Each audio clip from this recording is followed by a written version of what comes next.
പൊക്കം 14, ഇനി വയറളവ് നോക്കാം. വയറ് 10. അപ്പൊ മുതുകത്ത് ഇടി കിട്ടാറുണ്ട് അല്ലേ? അതെങ്ങനെ മനസ്സിലായി? മുതുകത്ത് ഇടി കിട്ടുന്നത് വയറിനെയും ബാധിക്കും.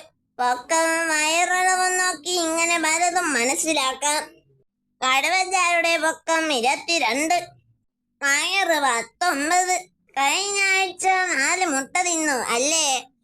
അല്ല, ഇതൊക്കെ എങ്ങനെ മനസ്സിലാക്കുന്നു? ഇതാണ് വള്ളി വിധി. വള്ളിയിലെ നമ്പർ നോക്കി അളവറിയും, അളവ് നോക്കി വിധി പറയും.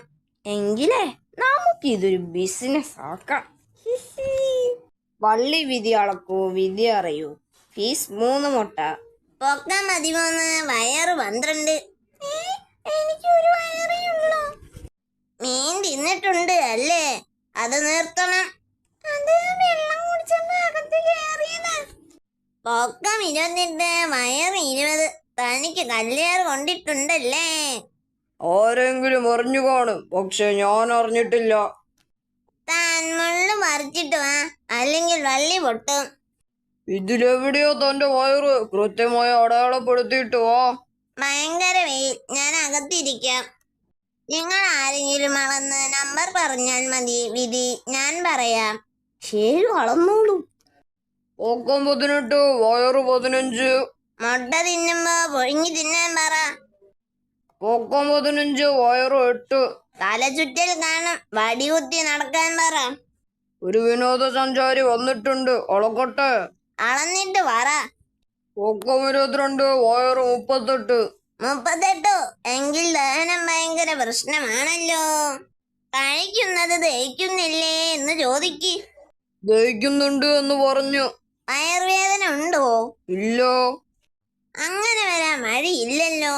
ഇത്രയും വയറളവ് ഉണ്ടെങ്കിൽ ഏതോ ജീവിയെ തിന്നിട്ട് അതേപടി ദഹിക്കാതെ വയറ്റിൽ കിടപ്പ.